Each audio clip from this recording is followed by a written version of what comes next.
All right, everybody, we are on the second learning packet, day one, the math skills assessment, and we're in the middle of problem number 6. Problem number 6 was all about using our multiplication properties to solve some math. Letter B uses the associative property of multiplication, and the associative property says when you are given 3 or more numbers and you have to multiply those together, you can mix those up any way you want to. However, because the problem put 2 times 4 in parentheses, that is where we are going to start, because remember, parentheses mean do me first. So we're going to do this first. 2 times 4 is 8. So I'm going to write a big 8 here. And now I'm going to do 8 times 7. 8 times 7 is like saying I've got 8 sevens or 7 eighths. And I want to write 7 eighths because to me that sounds a little bit like a little less work. So I've got 3 so far, 4, 5, 6, 7. 7 eighths seems a little bit less work than 8 sevens, but not by a lot. The key here, guys, is don't count up all these eights. You already know that 5 times 8 is 40. So 1, 2, 3, 4, 5 of these eights, you don't even have to count. Just write a big fat 40 over that. 5 times 8 is 40. Please don't waste your time counting those first 5 eights. Let's say 5 times 8 is 40, plus, now let's worry about these last 2 eights. 2 eights is 16. So we've got 40, because 5 times 8 was 40, plus the last 2 eights, which make 16. 40 plus 16. When you add those together, you get 56, and that will be our final answer, 56. Don't waste your time counting the first 5 eighths here. You already know what 5 times 8 is. Question letter C is using the distributive property. Can you solve this 4th grade math problem using your 3rd grade skills? Yes. Yes, we can. We're going to go ahead and leave the times 3 alone because times 3 is a 3rd grade skill. We learned how to multiply times 3. We are good at this, people. What we need to do is we need to break up the 24. The 24 is just a little bit too big for us because we pretty much stop at 12. We can multiply 3 times 12, but 3 times 24, let's break it up. We're going to take the 24 and we're going to break it into smaller chunks. And the smaller chunks that I'm choosing are, do you know it? That's right, 20 and 4. And the reason I'm choosing to break up the 24 into a 20 and a 4 is, first of all, 24 is the same thing as 20 plus 4. Our expanded form tells us this. 20 times 3 is easy to solve. 2 times 3 is 6. 20 times 3 is 60. 4 times 3 is 12. Now we just have to add the 60 and the 12. Break up the big number into its expanded form, and then it'll be easier to multiply. All right, question number 7. Think about 8 times blank equals 32. Use this fact to solve the problem 32 divided by 8. You guys should recognize that, hey, wait a minute, these two facts look like they're in the same family. I've got an 8, I've got a blank, and I've got a 32. Exactly. So if we count by 8s until we get to 32, we'll know what the blank is for both of these problems. So let's go ahead and count by 8s. We've got 8, and another 8 makes 16. Another 8, 24. Another 8, yes, 32. Now that we've made it to 32, we just need to figure out, okay, how many 8s did that take us? It took us 1, 2, 3, 4. So if it takes us 4 8s to make 32, then 32 divided by 8 will equal 4 because they're part of the same fact family. And speaking of fact families, we get to make our own fact family here for 3, 5, and 15. I need 2 multiplication problems and 2 division problems. So let's get this done.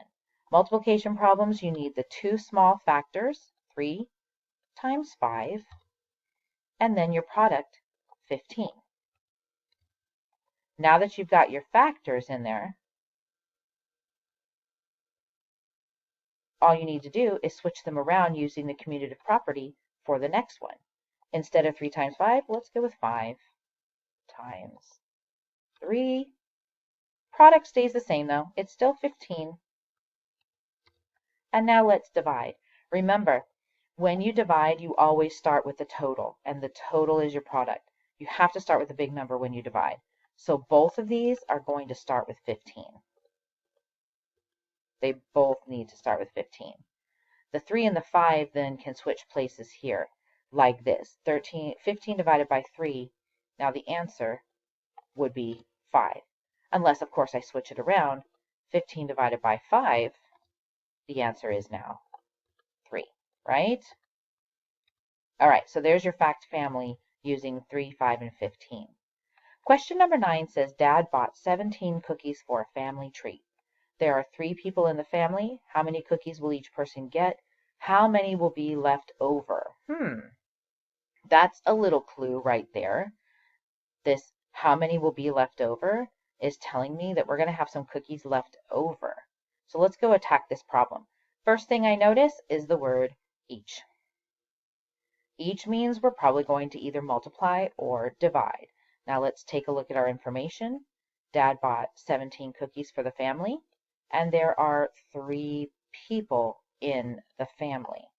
So because of the word each, I'm going to set this up like a multiplication and division problem. I'm going to put my total on the top, my number of groups. In this case, each person is a group. So each family member is a group. And over here, I'm going to put the number of cookies each person gets, which I don't know. Now, 17 cookies for the family means 17 is the total number of cookies. There are 3 people in the family, so my groups are 3. What I don't know is how many cookies each person's going to get, so I'm going to make that a C. When you know the total, or the big number, and you're missing one of the factors, this is a division problem. So I'm going to go ahead and set it up here as 17 divided by 3 equals blank. All right, well, if you haven't spotted the problem yet, let me help you out here. When you count by 3s, and you sing that little song from Schoolhouse Rocks, 3, 6, 9, 12, 15, 18, 17 is not one of the numbers that you say. Unfortunately, 17 is not a multiple of 3. So what do? Well, here's what we do. We're going to go ahead and I'm going to show you this with a drawing. I'm going to take 17 cookies. 1, 2, 3, 4, 5, 6, 7, 8, 9, 10, 11, 12, 13, 14, 15, 16, 17. And I'm going to give those 17 cookies to 3 people. So here's a person in the family, and here's a person in the family, and here is a person in the family. I'm going to go ahead and I'm going to start giving them cookies. So I've got 3 here. I'm going to go, here's one for you. Oh, let's make those a little bit bigger so we can see the cookies. Here's a cookie for you, a cookie for you, and a cookie for you. Let's get rid of the first 3 cookies because I just gave those away. Now let's do it again. A cookie for you, a cookie for you, and a cookie for you. And my next 3 cookies are gone. Again, a cookie for you, a cookie for you, and a cookie for you. Get rid of the next 3 cookies. They are gone. And again, a cookie for you, and a cookie for you, and a cookie for you. Get rid of the next 3 cookies. I can do it again. I've got 5 cookies left. That means I can put 1 here, 1 here, 1 here, and get rid of those 3. But I need to stop now. I only have 2 cookies left. I can't give this person 1 and this person 1 and leave this person out because that's not fair. So I've got a leftover. And remember, they asked how many will be left over. Well, okay, here we go. So the question is, how many cookies did each person get? Well, each person got 1, 2, 3, 4, 5. This person got 5, and this person got 5. Each person got 5 cookies. So I'm going to go ahead and write that with a leftover of 2. And we're going to write that here. 2 are left over. And what we're doing right here is 4th grade math. We call that a remainder. So we got as close as we could. We gave each person 5 cookies. And then we just have 2 left over, and they'll have to figure out what to do with those. All right? Question number 10, it says to highlight the multiples of 2, what pattern do you notice?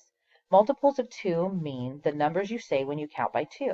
So I can highlight them this way, or I can highlight them this way. These are my multiples of 2. And it said, what pattern do you notice?